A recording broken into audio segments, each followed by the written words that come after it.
Hello बच्चों, हम लोग अपने कार्बन एवं उसके यौगिक चैप्टर को आगे बढ़ाते हैं। तो बच्चों, आज हम लोग कार्बनिक यौगिक और उसके नामकरण के बारे में बात करेंगे।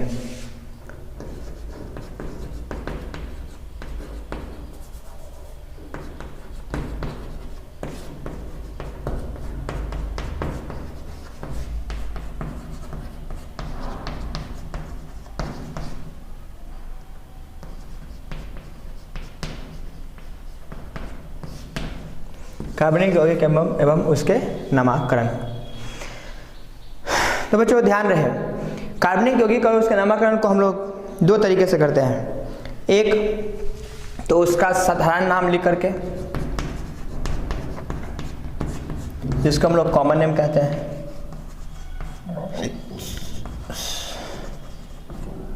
और दूसरा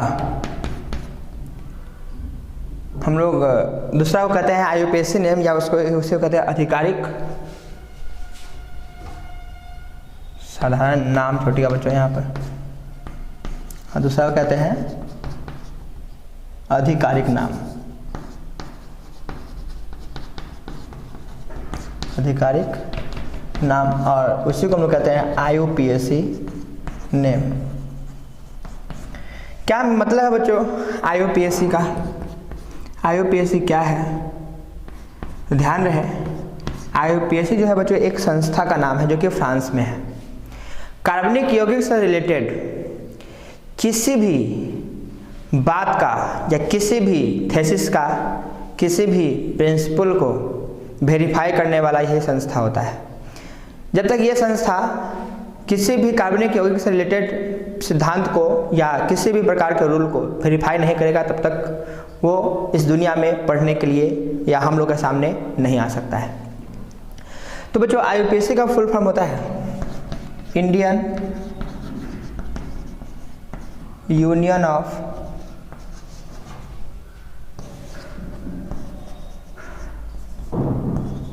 प्योर एंड अप्लाइड केमिस्ट्री। ठीक है बच्चों, इसका फुल फॉर्म क्या होता है? Indian union of pure and applied chemistry. अब ध्यान रहे, आईयूपीएसी के अनुसार हम लोग यहाँ पे कार्बनिक यौगिक एवं उसके नामकरण के बारे में बात करेंगे। तो बच्चों किसी भी कार्बनिक यौगिक का नामकरण करने के लिए मुझे दो चीज़ चाहिए, एक प्रीफिक्स और दूसरा सफिक्स। ठीक है, प्रीफिक्स जो है वो इस बात को रिप्रेजेंट करेगा कि किसी भी कार्बनिक यौगिक में कितना कार्बन की संख्या है, और सफिक्स जो है वो इस बात को रिप्रेजेंट करेगा कि उस कार्बनिक यौगिक के साथ कौन सा प्रकार्यात्मक समूह है या कौन सा अभिक्रियाशील समूह है।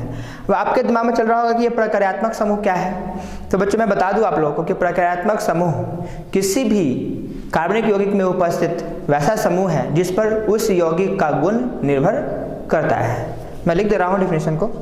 प्रकार्यात्मक समूह या अभिक्रियाशील समूह बच्चों एक ही है, दोनों टर्म एक ही है। प्रकार्यात्मक समूह या अभिक्रियाशील समूह, अभिक्रियाशील समूह। ध्यान है बच्चों, इससे को हम लोग बोलते हैं फंक्शनल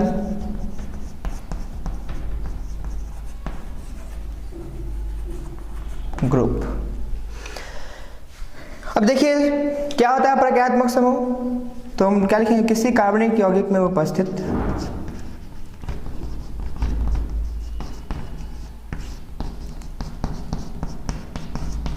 किसी कार्बनिक यौगिक में उपस्थित वैसा समूह जिस पर उस यौगिक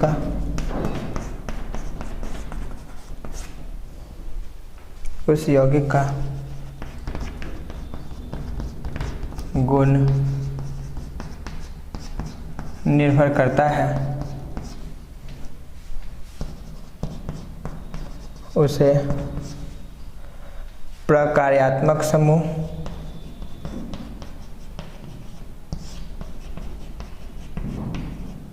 या अभिक्रियाशील समूह कहते हैं। तो बच्चों बहुत सारा प्रक्रियात्मक समूह है, जैसे alkane, alkene, alkyne, alcohol, aldehyde, carboxylic acid, nitroalkane, halo alkane, amine, ठीक है ना। तो वो सबका हम लोग नामकरण अलग अलग तरीके से पढ़ेंगे, अलग अलग पढ़ेंगे। तो बच्चों प्रकार्यात्मक समूह के बारे में भी हम लोगों ने पढ़ लिया।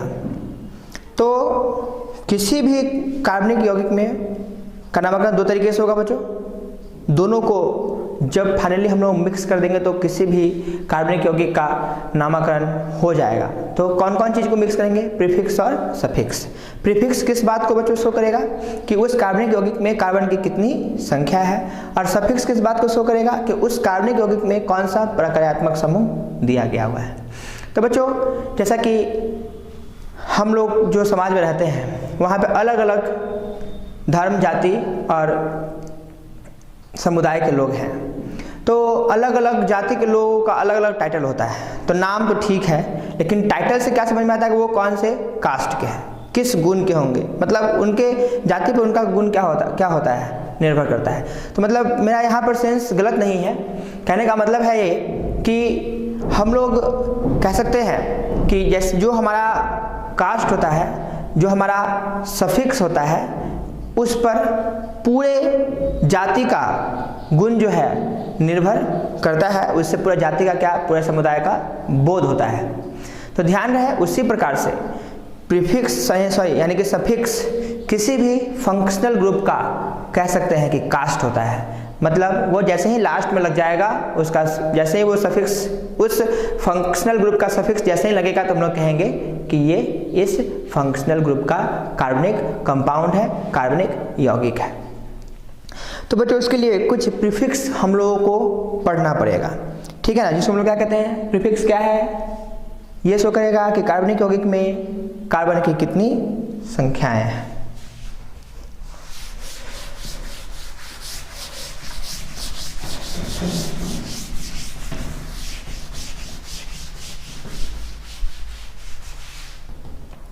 तो ध्यान दें आप, हम लोग कुछ प्रीफिक्स के बारे में बात कर लेते हैं।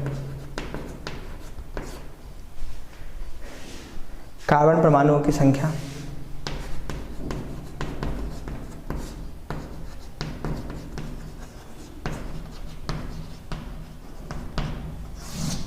और उसके लिए हम लोग प्रीफिक्स की बात कर रहे हैं। 10 तक ही पढ़ना है बच्चों। अगर कार्बन परमाणु की संख्या 1 होगी तो प्रीफिक्स होता है मेथ, METH। अगर कार्बन परमाणु की संख्या 2 तो प्रीफिक्स जो होता है वो ETH। कार्बन परमाणु की संख्या 3 है तो प्रीफिक्स क्या होगा बच्चों, प्रो। कार्बन परमाणु की संख्या 4 है तो बट नहीं, ब्यूट। 5 है तो पेंट होगा, PENT। 6 है तो हेक्स। 7 है तो हेप्ट। 8 है तो ऑक्ट। 9 है तो नॉन, और 10 है बच्चों तो डेक। क्या मतलब है इसका कि एक कार्बन परमाणु के लिए प्रीफिक्स क्या होगा, मेथ। 2 कार्बन परमाणु के लिए प्रीफिक्स क्या होगा, एथ। 3 कार्बन परमाणु के लिए प्रीफिक्स क्या होगा, प्रोप। 4 कार्बन परमाणु के लिए प्रीफिक्स क्या होगा, ब्यूट। 5 कार्बन के लिए प्रीफिक्स पेंट। 6 कार्बन के लिए प्रीफिक्स हेक्स। 7 कार्बन के लिए हेप्ट। 8 ऑक्ट, 9 नॉन, और 10 डेक। तो इस प्रीफिक्स का यूज करके हम लोग कार्बन की संख्या को बता सकते हैं, इसलिए हम लोग रिप्रेजेंट कर सकते हैं। तो बच्चों इसको याद करना बहुत ज़रूरी है, क्योंकि बिना इसके याद किए नामकरण आप किसी भी कार्बनिक यौगिक का नहीं कर पाएंगे। तो हम लोग आज नामकरण स्टार्ट भी कर दे रहे हैं। अलग अलग प्रकार्यात्मक समूह का अलग अलग हम लोग नामकरण करेंगे। उसका कुछ रूल्स होगा जिसको आप लोग को याद रखने होंगे। तो सबसे पहले हम लोग प्रकार्यात्मक समूह अल्केन की बात करते हैं। अगर कोई कार्बनिक यौगिक बच्चों अल्केन का है तो कैसे आप समझेंगे कि वो अल्केन का है? कुछ ना कुछ उसका पहचानने का क्या होगा, नियम होगा, कुछ ना कुछ पहचानने का तरीका होगा। तो कहते हैं कि अगर अल्केन है तो बच्चों हम लोग कह सकते हैं कि उसका सामान्य बनावट जो होगा, उसका सामान्य बनावट जो होगा अल्केन के कंपाउंड्स का, वो ये होगा कि उसमें सारे कार्बन कार्बन के बीच एकल आबंध होंगे। सारे कार्बन कार्बन के बीच कैसे आबंध होंगे? एकल आबंध। देखिए यहाँ कार्बन और कार्बन के बीच कैसा आबंध है? एकल आबंध है। अगर कार्बन कार्बन के बीच एकल आबंध है तो हम कहेंगे कि वह हमारा अल्केन ग्रुप का कंपाउंड है। फिर अल्केन का सामान्य सूत्र बच्चों, अगर अल्केन का कोई कंपाउंड है तो उसका सामान्य सूत्र जो है वो CnH2n+2 होगा। CnH2n+2 होगा। मतलब सिंपल है कि ये CnH2n+2 फॉर्मूला को हर हाल में अल्केन के कंपाउंड वेरीफाई करेंगे, मतलब इसके कार्बन के अनुसार ही हाइड्रोजन की संख्या होगी।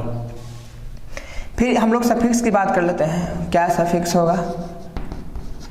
तो ध्यान दें, सफिक्स जो है अल्केन का ANE होता है। ANE यानी अल्केन का अल्क वाला पार्ट बच्चों प्रीफिक्स है और ANE क्या है? सफिक्स है। अब जैसे मान लीजिए कि CH4 कोई कंपाउंड है, ठीक है, तो यहाँ पता करना पड़ेगा कि कार्बन कार्बन के बीच कैसा आबंध है। तो बच्चों सीधी सी बात है, एक ही कार्बन है, सिर्फ एक ही कार्बन है, तो कार्बन कार्बन के बीच हम लोग आबंध पता नहीं कर पाएंगे, लेकिन हम लोग इस फॉर्मूला से वेरीफाई कर सकते हैं कि ये अल्केन है कि नहीं। तो वेरीफाई कर लेते हैं। तो CnH2n+2 कार्बन की संख्या कितनी है? यहाँ पे एक है ना, तो C1H2 × 1+2, तो C1H4 यानी लिख सकते हैं इसको CH4। तो निश्चित रूप से हमारे यहाँ क्या है? CH4 जो है वो अल्केन का ही है, यानी अल्केन के रूल्स को हम लोग क्या करेंगे? फॉलो करेंगे। तो देखिए कितना आसान सा इसका नाम लिखने का तरीका है। इसमें कार्बन की संख्या, आप हाइड्रोजन को भूल जाइए कि हाइड्रोजन क्या है, नहीं है, कितना है, नहीं है, कोई फर्क नहीं पड़ता। कार्बन की संख्या को आप गिनिए, कितना कार्बन है? एक कार्बन है। एक कार्बन के लिए प्रीफिक्स क्या होता है बच्चों? METH। मेथ हो गया, प्रीफिक्स तो लिख लिया हम लोग। अब चाहिए क्या? सफिक्स। तो what is the suffix of alkane? Alkane का सफिक्स क्या है? तो ANE। तो ANE लगा दीजिए, हो गया नाम मेथिल। बहुत सिंपल है। फिर वही बात हम लोग करते हैं कि CH3CH3 करना कुछ नहीं है बच्चों, ध्यान दीजिए। कार्बन कार्बन के बीच कैसा आबंध है? एकल आबंध है ना, तो पक्का अल्केन होगा, यानी कि अल्केन के रूल को अप्लाई कर दीजिए आप। तो कितना कार्बन की संख्या है? 2। तो 2 कार्बन के लिए सफिक्स क्या होगा? सॉरी, प्रीफिक्स क्या होगा? एथ। आप चूंकि अल्केन जान रहे हैं तो अल्केन का सफिक्स लगाएंगे, नाम कंप्लीट हो जाएगा। तो ETHANE, इथेन। इसी प्रकार से CH3CH2CH2CH3। बच्चों कितने कार्बन की संख्या है इसमें? 4। सारे कार्बन के बीच देख रहे हैं हम लोग क्या है? एकल आबंध है, तो अल्केन होगा। अब क्या सामान्य सूत्र को ये फॉलो कर रहा है? बिल्कुल करेगा। अल्केन का फॉलो करना ही चाहिए, वरना गलत हो जाएगा। चेक करते हैं हम लोग कितना कार्बन की संख्या? 1 2 3 4 कार्बन है। तो C4H 2 × 4+2, 2 × 4 8, 8+2 10, C4H10, यानी कि 4 कार्बन के साथ हाइड्रोजन की संख्या अगर 10 है तो वो पक्का अल्केन होगा। तो 3 2 5 2 7 3 10, तो निश्चित रूप से ये हमारा अल्केन है। तो देखिए कितना कार्बन है बच्चों? 4। 4 कार्बन के लिए क्या होता है प्रीफिक्स? ब्यूट। अब कार्बन कार्बन एकल आबंध है तो क्या हो जाएगा? ब्यूटेन। तो इस तरीके से हम लोग क्या कर सकते हैं? इसका नामकरण आसानी से कर सकते हैं। इसी का एक दूसरा पार्ट है बच्चों साइक्लो अल्केन। Cyclo alkane. तो साइक्लो का सेंस होता है बच्चों बंद श्रृंखला से। आपको शाखा युक्त श्रृंखला आपके 10th क्लास के लेवल तक नहीं पढ़ना है, सिर्फ और सिर्फ पढ़ना क्या है? तो सीधी श्रृंखला और बंद श्रृंखला वाले कार्बनिक यौगिक का ही नामकरण पढ़ना है। तो मैं उससे को सिर्फ पढ़ा रहा हूं आपको। तो एक बंद श्रृंखला का कंपाउंड हम लोग देख लेते हैं, जैसे CH2 CH2 CH2। बच्चों इस तरीके से ये बंद श्रृंखला देखिए, 1 2 3 कार्बन का बंद श्रृंखला है। इसको हम लोग इस तरीके से भी लिख सकते हैं, इस तरीके से। जहां जहां कॉर्नर है ना बच्चों, वहां वहां आपको कार्बन एज्यूम कर लेना है। इस तरीके से लिख सकते हैं, इस तरीके से। जहां जहां कार्बन होगा, जहां जहां कॉर्नर होगा, वहां वहां क्या होगा? कार्बन होगा। कितने कार्बन की संख्या है बच्चों? 3। तो आप लिख दीजिए क्या होगा इसका? 3 कार्बन के लिए हम लोग प्रोप लिखते हैं। कार्बन कार्बन में एकल आबंध है तो ANE कर दीजिए, प्रोपेन। क्या नाम हो गया? तो मैं एक बात और बताता हूँ आपको। ये CH3 CH2 CH3 ये एक सीरीज श्रृंखला का 3 कार्बन का हम क्या बना लिए? कंपाउंड बना लिए। तो सीरीज के बाद 3 कार्बन है तो प्रोप लिख लिए प्रोप, और अल्केन ग्रुप का ही है तो प्रोपेन। अब बताइए ये भी प्रोपेन है और ये भी प्रोपेन है। बड़ा ध्यान से देखिए आप, अगर चलिए ठीक है नाम तो लिख लिए, अगर ना हम ये कहें कि प्रोपेन का बनाइए स्ट्रक्चर, तो आप ये बनाएंगे कि ये या ये बनाएंगे, कंफ्यूज हो गए आप। यानी कहीं ना कहीं दोनों की आइडेंटिटी एक दूसरे से कुछ ना कुछ तो अलग होनी है। तो आइडेंटिटी क्या है बच्चों? आइडेंटिटी है क्या? ये सीरीज श्रृंखला है और ये बंद श्रृंखला है। तो सीरीज श्रृंखला का तो हम लोगों ने पढ़ लिया, उसमें कहीं कोई लोचा नहीं है। लोचा कहीं ना कहीं कहाँ है? हमारा बंद श्रृंखला में ही है। तो देखिए यहाँ पे ये सीरियल अल्केन था, अब यहाँ साइक्लो अल्केन है। तो कुछ नहीं करना है बच्चों, जो नाम जैसे लिखाता है वैसे ही लिखेंगे, बस नाम से पहले साइक्लो वर्ड का यूज कर देंगे। मतलब हम लोग यहाँ क्या लिखेंगे? साइक्लोप्रोपेन। ठीक है बच्चों, क्या लिखेंगे? साइक्लोप्रोपेन। इस तरीके से हम लोग किसी बंद श्रृंखला का भी नामकरण कर सकते हैं। जैसे कंपाउंड ये, अब गिनियस में कितने कार्बन की संख्या है? 1 2 3 4 5 6। अब बच्चों ध्यान रहे इसका जो है प्रत्येक कार्बन पे 2 हाइड्रोजन होगा ना। कैसे होगा? तो एक कार्बन एक बॉन्ड इधर बनाया, एक बॉन्ड इधर बनाया, तो 2 बॉन्ड, तो बचा 2 ही बॉन्ड ना, तो 2 ही हाइड्रोजन होगा ना इस पोजीशन पे। तो सारे पोजीशन में कितना हाइड्रोजन होगा? इस तरीके से हम लोग दिखा सकते हैं 2-2, सारे पोजीशन पे 2-2 हाइड्रोजन होगा। हम लोग इस तरीके से हाइड्रोजन को क्या कर सकते हैं? शो कर सकते हैं कुछ इस तरीके से। तो फिर से क्या करना है? इसका नाम लिखना है। तो 6 कार्बन है तो hex, carbon carbon single bond है तो एनी, लेकिन चूंकि बंद श्रृंखला है तो नाम से पहले साइक्लो वर्ड का यूज कर देना है। तो बच्चों हम लोग अपने अगले ग्रुप की ओर मूव करते हैं, जिसका नाम है अल्कीन।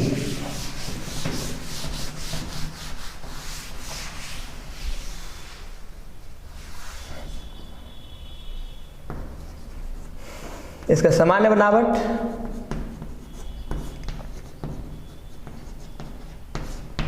जो होगा बच्चों, वो कार्बन कार्बन डबल बॉन्ड होगा। यानी कहीं पर भी कम से कम एक डबल बॉन्ड किसी भी 2 कार्बन के बीच होना चाहिए। सामान्य सूत्र जो होगा क्या होगा? CnH2n। और बच्चों इसके सफिक्स जो होगी वो सीधी बात है, ये प्रीफिक्स और ये सफिक्स, तो ENE। अब ध्यान रहे, कार्बन कार्बन डबल बॉन्ड होने का मतलब है कि अल्कीन कम से कम 2 कार्बन से कम में संभव नहीं है बच्चों। तो एक कार्बन होगा तो एक कार्बन में के साथ कौन जुड़ेगा? हाइड्रोजन। तो हाइड्रोजन कभी डबल बॉन्ड का फॉर्मेशन नहीं करता है। अगर हाइड्रोजन डबल बॉन्ड का फॉर्मेशन नहीं करेगा तो निश्चित रूप से हम लोग कहेंगे कि एक कार्बन के साथ अल्कीन के कंपाउंड पॉसिबल नहीं है। तो बच्चों कम से कम 2 कार्बन हमारा होगा तभी जाके अल्कीन संभव है। तो देख लेते हैं हम लोग, ये CH2 डबल बॉन्ड CH2, ये हमारा क्या है? अल्कीन है। देख रहे हैं हम लोग कितने कार्बन की संख्या है बच्चों यहाँ पे? 2 कार्बन के लिए क्या लिख सकते हैं हम लोग? 8। क्या होगा सफिक्स? ENE, बस लगा दीजिए। ये हमारा क्या है? प्रीफिक्स। ये क्या है? सफिक्स। प्रीफिक्स है ना, और सफिक्स जैसे ही आप मिलाइएगा तो इस दोनों को मिलाने के बाद क्या बन जाएगा हमारा? Nomenclature. Nomenclature of organic compound, organic compound मतलब कार्बनिक यौगिकों का नामकरण।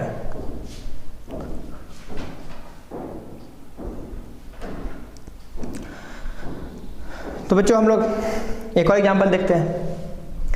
CH2 double bond CH2 CH sorry और ये CH3। अब कार्बन की संख्या को काउंट कीजिए ना बिना कुछ सोचे समझे। तो प्रोप लिख दिया मैंने। अब ENE है, लगा दीजिए ENE। ध्यान रहे बच्चों, 2 कार्बन से अधिक वाला जितना भी कार्बन होगा इन केस ऑफ अल्कीन, मतलब 2 कार्बन से अधिक अल्कीन वाला जो कंपाउंड होगा उसमें आपको ये भी देखना है कि डबल बॉन्ड किस पोजीशन पे है। अगर पहला नंबर पोजीशन पे है तो पोजीशन को आप लिख भी सकते हैं या नहीं भी लिख सकते हैं, लेकिन दूसरा तीसरा चौथा पांचवा पोजीशन पे होगा तो निश्चित रूप से आपको नाम से पहले पोजीशन को लिखना पड़ेगा। फिर मैटर है कि पोजीशन इधर से देंगे, किधर से गिनेंगे हम लोग। अगर इधर से गिनेंगे तो 1 2 नंबर पे आ जाएगा डबल बॉन्ड, इधर से गिनेंगे तो 1 के नंबर पे आएगा। तो गिनने हम लोग आखिरकार कैसे पोजीशन कैसे देंगे, तो हम लोग को ये भी बात ध्यान देना है कि काउंटिंग उस साइड से करेंगे जिधर से हमारा डबल बॉन्ड नज़दीक आएगा। तो काउंटिंग इधर से भी हो सकता है बच्चों, इधर से भी हो सकता है, लेकिन काउंटिंग किधर से होगा, जिधर से डबल बॉन्ड नज़दीक आएगा। तो इधर से काउंट करेंगे तो 1 दूसरा नंबर कार्बन पे डबल बॉन्ड आया, इधर से काउंट करेंगे तो पहले नंबर पे आ गया। तो काउंटिंग निश्चित रूप से किधर से होगा, इधर से होगा। तो 1 प्रोपीन लिख भी सकते हैं, नहीं भी लिख सकते, सीधे हम लोग प्रोपीन भी लिख सकते हैं। अब एक क्वेश्चन देख रहे हैं हम लोग, CH3 CH double bond CH CH3, ठीक है। अब काउंटिंग सबसे पहले क्या करना है, हमको ये ध्यान देना है कि डबल बॉन्ड का पोजीशन क्या होगा। तो काउंटिंग उधर से करेंगे जिधर से डबल बॉन्ड का पोजीशन नजदीक आए। तो एक इधर से काउंटिंग पॉसिबल है बच्चों, एक इधर से पॉसिबल है। 1 नंबर 2 नंबर पे इधर से आ रहा है, इधर से भी क्या आ रहा है 2 नंबर पे। तो जब दोनों तरफ से सेम पोजीशन पे अगर डबल बॉन्ड का पोजीशन आए तो आप काउंटिंग किसी भी साइड से कर ले, कोई दिक्कत नहीं है। तो इधर से भी 2 नंबर पे, इधर से भी 2 नंबर पे, तो नाम क्या होगा सबसे पहले, तो ब्यूट 4 कार्बन के लिए डबल बॉन्ड है तो ई नहीं, और 2 नंबर पे आ रहा है तो 2 ब्यूटीन। याद रहे नंबर और वर्ड के बीच हमेशा डैश का साइन आएगा। फिर बच्चों एक और क्वेश्चन हम देख लेते हैं, CH3 CH2 CH double bond CH CH2 CH3। ध्यान से देखिए इस क्वेश्चन को, आप क्या है, 5 कार्बन का चैन है तो आप लिख लीजिए पेंट और ये नहीं लगा लीजिए ना, क्योंकि डबल बॉन्ड तो है ही, हमको दिख ही गया। अब बच्चों ये भी ध्यान से आप देखें कि डबल बॉन्ड किधर से नज़दीक आएगा, क्योंकि डबल बॉन्ड है तो पक्का उसका पोजीशन हम लोग को लिखना पड़ेगा। इधर से काउंट करने पर 1 नंबर 2 नंबर पे आता है, तो हम लोग दूसरे साइड से भी काउंट करके बाद चेक कर लेते हैं कि ऐसा ना हो कि इधर से 1 ही नंबर पे आ जाए। तो इधर से काउंट करेंगे तो 1 नंबर 2 नंबर और 3 नंबर पे आ रहा है, तो निश्चित रूप से काउंटिंग इधर से करेंगे स्टार्ट हम लोग फ्रॉम लेफ्ट टू राइट। तो कितना नंबर पे आएगा बच्चों, 1 नंबर और ये 2 नंबर पे, तो 2 pentene is the correct name of this compound. अब हम लोग थोड़ा सा साइक्लोअल्केन के बारे में बात कर लेते हैं। साइक्लोअल्केन,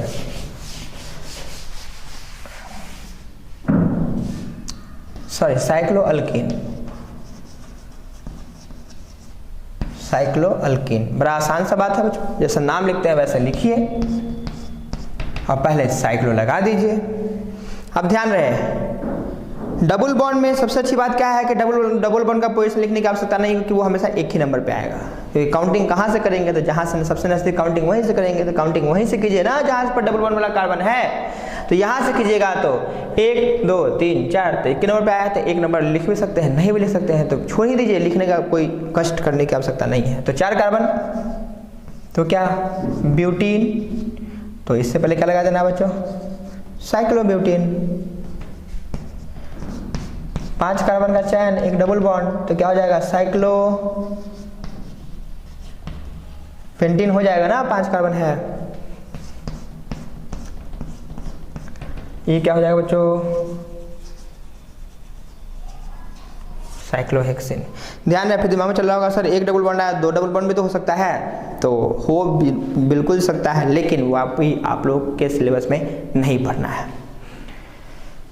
तो बच्चों हम लोग अपना अगला फंक्शनल ग्रुप को पढ़ लेते हैं।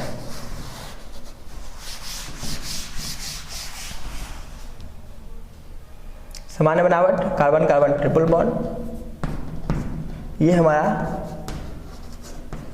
अल्काइन है, और सफिक्स YNE, यहाँ भी 2 कार्बन से कम में संभव नहीं है, तो CS ट्रिपल बॉन्ड CH कितना कार्बन है, 2 कार्बन है, तो क्या 8th, और इधर से काउंट करेंगे ट्रिपल बॉन्ड के लिए फिर भी 1 नंबर, इधर से काउंट करेंगे फिर भी 1 नंबर पे। जिस प्रकार से डबल बॉन्ड का सारा रूल था वही रूल यहाँ भी हम लोग यूज करने जा रहे हैं, कुछ भी चेंजिंग नहीं है, बस सफिक्स चेंज हो जाएगा, इथाइन। फिर अगला क्वेश्चन देखते हैं हम लोग, CH3 C triple bond C CH2 CH3। Counting कीजिए बच्चों, इधर से कीजिएगा तो 1 नंबर 2 नंबर पे आएगा, ट्रिपल बॉन्ड इधर से कीजिएगा तो 1 नंबर 2 नंबर 3 नंबर पे आएगा। तो निश्चित रूप से काउंटिंग हम लोग इस साइड से करेंगे, तो कितना 5 कार्बन का चैन है, तो पेंट और YNA तो लगेगा ही लगेगा, लेकिन कितना नंबर पे डबल बॉन्ड, तो 2 नंबर पे 2 पेंटाइन। अब आप लोग सोच रहे होंगे यहाँ पर हाइड्रोजन क्यों नहीं बैठा है, तो बच्चों अगर वैलेंसी कार्बन का बॉन्ड से ही संतुष्ट हो जाएगा तो हाइड्रोजन दिखाने की कोई आवश्यकता नहीं है। तो यहाँ पर देखिए कार्बन का 3 बॉन्ड इधर, 1 बॉन्ड इधर, 4 बॉन्ड हो चुका है। कार्बन 4 ही बॉन्ड का फॉर्मेशन करता है ना, तो जब 4 बॉन्ड का फॉर्मेशन करेगा और 4 बॉन्ड का फॉर्मेशन कर लिया है तो हाइड्रोजन कहाँ से आएगा। एक और क्वेश्चन देखते हैं बच्चों लोग, CH3 CH2 C triple bond C CH2 CH2 CH3, counting कर लीजिए आप इसको फटाफट।